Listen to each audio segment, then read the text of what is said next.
कल अगर उसने मेरे खिलाफ गवाही दे दी तो मेरा जेल जाना तय है। वो कोर्ट तक नहीं पहुंचना चाहिए।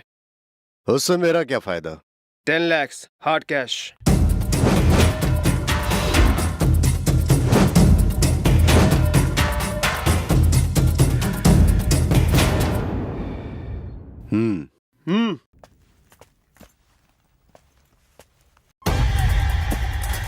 कल वो कोर्ट नहीं पहुंच पाएगा। तुम बिंदास घर जाओ। Thanks money. हेलो। यस।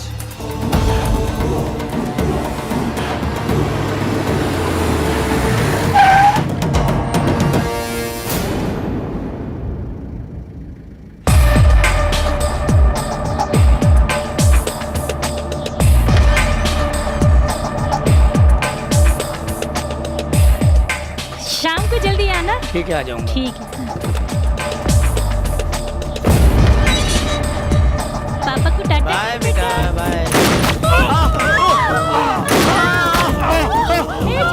भगवान, ये क्या हो गया? अरे कोई मदद करो। पूजा, पानी लाओ।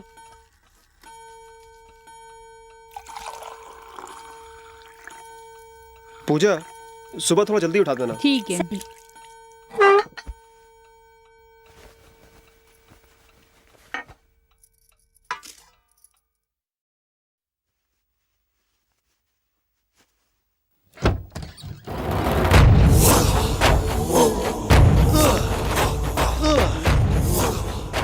हे, तुम? मणि, तू यहाँ क्यों आया है? तेरी इतनी हिम्मत, तू यहाँ चला आया? मेरी बात मान, सरेंडर हो जा वरना शूट कर दूंगा। सरेंडर कर दूं मैं? बदन पे खाकी वर्दी और हाथ में गन पकड़ के मर्द बन गया।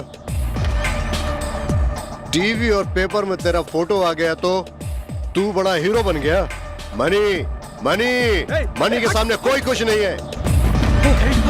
अरे क्या हो? कौन है? क्या हुआ? मनी, गन नीचे रख दे। ये तू सही नहीं कर रहा है। गन नीचे रख दे। मणि के सामने कोई नहीं। क्या हो गया हमारे डिपार्टमेंट को? एक ड्यूटी ऑफिसर को जान से मार डाला। डिपार्टमेंट के लिए शर्म की बात है। तुम लोग खुद अपने आप को बचा नहीं सकते हो तो फिर राजनेताओं और जनता की हिफाजत कैसे कर पाओगे? टीवी वालों और प्रेस वालों के सवालों का जवाब देना मुश्किल हो रहा है। हम लोग अपना काम सही से कर रहे हैं सर, लेकिन लॉ एंड ऑर्डर ही खराब है sir. What nonsense you are talking? ये कैसी बात कर रहे हो? दिन रात एक करके हम जान की बाजी लगाते हैं सर। ये सब आपको नॉनसेंस लग रहा है सर? ऑफिसर, आप क्या कहना चाहते हो? साफ साफ बताओ। सर, राउडीज्म, गुंडागर्दी, लैंड माफिया, वेश्यावृत्ति, खून, वसूली, अत्याचार, गैंगवार, इस सब के पीछे राजनेताओं का ही हाथ है सर। ये हम भी जानते हैं, आप भी जानते हैं सर। किसी को मार गिराने के लिए हमें सरकार से परमिशन लेनी पड़ती है, फिर भी हम लोग कानून के दायरे में रहकर एक्शन लेते हैं तो हमारे बाल बच्चों को जान का खतरा रहता है। ऐसे में हम डिपार्टमेंट में रहकर क्या कर सकते हैं सर? सर, पहले एक इलाके में एक भाई होता था, लेकिन आजकल हर गली हर नुक्कड़ में भाई लोग पैदा हो गए हैं सर। छोटी सी उम्र में चाकू लेकर घूम रहे हैं सर। लड़के आजकल पढ़ाई की जगह खून खराबा कर रहे हैं। संस्था के नाम पर लाखों रुपए लूट रहे हैं सर। छोटी मोटी गली के गुंडे आजकल भाई बनकर पंडरों को पाल रखा है सर। ऐसे लोगों को मार गिराने के लिए सांगली या शिवराम, अशोक कुमार, आलोक कुमार जैसे जाबाज ऑफिसर चाहिए सर। ऐसे ऑफिसर यहाँ पर आएंगे तो ही इन गुंडों को मार गिरा सकते हैं सर। ओह, आई सी। तो ये आप लोग का प्रॉब्लम है। कानपुर में जो राउडीज्म चल रहा है उसको खत्म करने के लिए मैंने पहले ही सीएम साहब से बात करके एक जाबाज ऑफिसर को अपॉइंट किया है। वो कौन है सर? डीसीपी गंगा। गंगा तो अभी चुनी हुई ऑफिसर है सर।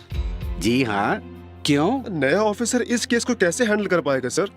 इससे पहले जितने भी जो रिकॉर्ड बनाए हैं वो सब कुछ 6 महीने के अंदर ब्रेक कर चुकी है।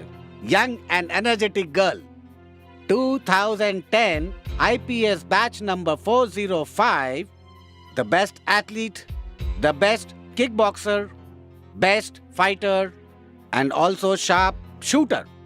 सब मिलाकर मैं कहूँ तो सारी विद्या सीखी हुई एक शेरनी है गंगा। वो ड्यूटी कब से ज्वाइन कर रही sir? She is already on duty.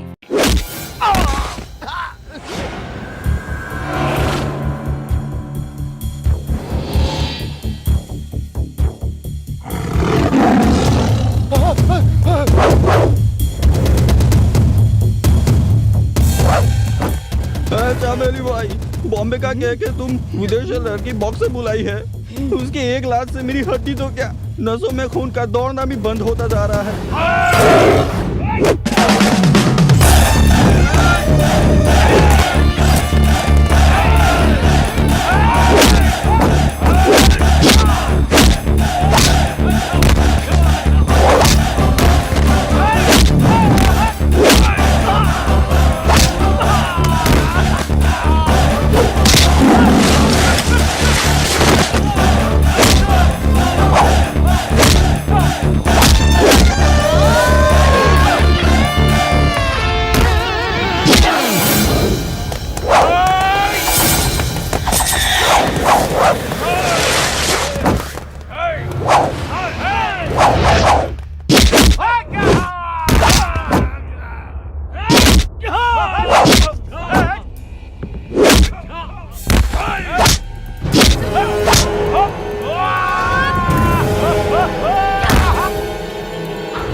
Deputy commissioner of police.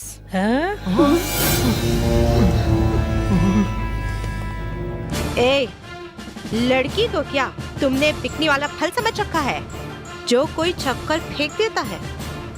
चल, औरत क्या चीज है मैं तुझे बताती हूँ। मनी एलियास मनी कांड, 15 मर्डर, 12 किडनैप, मटके का धंधा, ट्रैवल, इन सब जगहों का हफ्ता वसूली करना। उसका नाम सुनते ही कानपुर में जो राउडीज़म चल रहा है उसको धूल चटाने को। इसके पीछे मोस्ट पावरफुल नोटोरियस हैंड, उसको मार गिराना उतना आसान नहीं है। इन सब का एक बड़ा बाप है। वो कौन है सर? पुजारी भाई। ये बहुत बहुत चालाक है। वो कहाँ रहता है, कहाँ जाता है, कब आता है, ये किसी को आज तक नहीं मालूम। उसको हम लोग हर जगह तलाश कर रहे हैं। वो कहीं एक जगह बैठकर सिर्फ फोन के जरिए वो करोड़ों का धंधा करता है। ऐसा क्रिटिकल केस को हैंडल करने के लिए ही मिस गंगा को स्पेशल ऑफिसर के रूप में अपॉइंट किया है। मिस गंगा, तुमको ये एरिया वो एरिया ऐसा कोई लिमिटेशन नहीं है। तुम्हारे सारे सीनियर्स तुम्हारे मदद के लिए तैयार रहेंगे क्योंकि तुमको सीएम के तरफ से अपॉइंट किया गया है। तुम इस केस को सक्सेसफुल तरीके से हैंडल करोगी, ये सिर्फ मुझे ही नहीं हमारे पूरे डिपार्टमेंट को विश्वास है।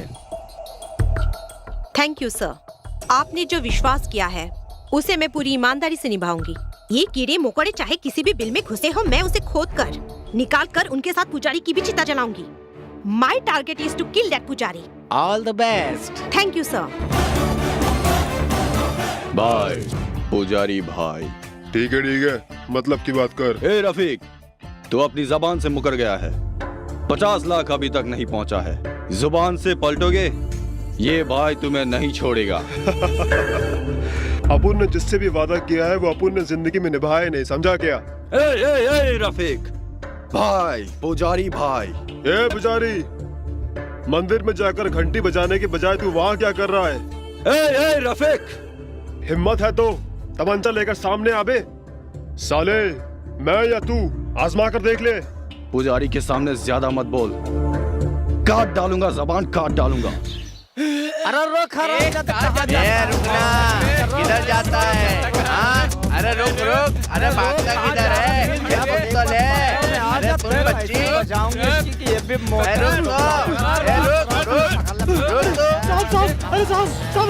रुकिए साहब रुकिए साहब प्लीज मुझे बचाइए लोगों से साहब मुझे बचा लीजिए अरे साहब ए, क्या हुआ? पकड़ा पकड़ी खेल रहे हो क्या? हम क्यों खेल खेलेंगे सर, इसने हमारे साथ क्या क्या किया आपको पता है? हम लोग हिंदुस्तान में पैदा होकर इंडिया में जीना मुश्किल हो गया है हम सबका। तुम लोगों की यहाँ क्या इज्जत है ऐसा कहा। इसलिए इस धरती में पैदा होकर जीने के लिए भीख मांगने में कोई बुराई नहीं है। इसलिए मैं गवर्नमेंट में रजिस्टर करवाकर तुम लोगों की संस्था बनाकर लोन के साथ साथ सब्सिडी करवा कर दूंगा। ऐसे कहकर हम सबसे 10-10 हजार रुपया लेकर 10 महीना हो गया है सर, तब से ये फरार हो गया है। ए, क्या कह रहे हैं ये? हाँ, ऐसे लोगों का पुलिस स्टेशन में वर्कआउट नहीं होता। ठीक है साहब ठीक है। पब्लिक के जूते चप्पल ही इसका इलाज है। नहीं साहब ये क्या कर रहा है?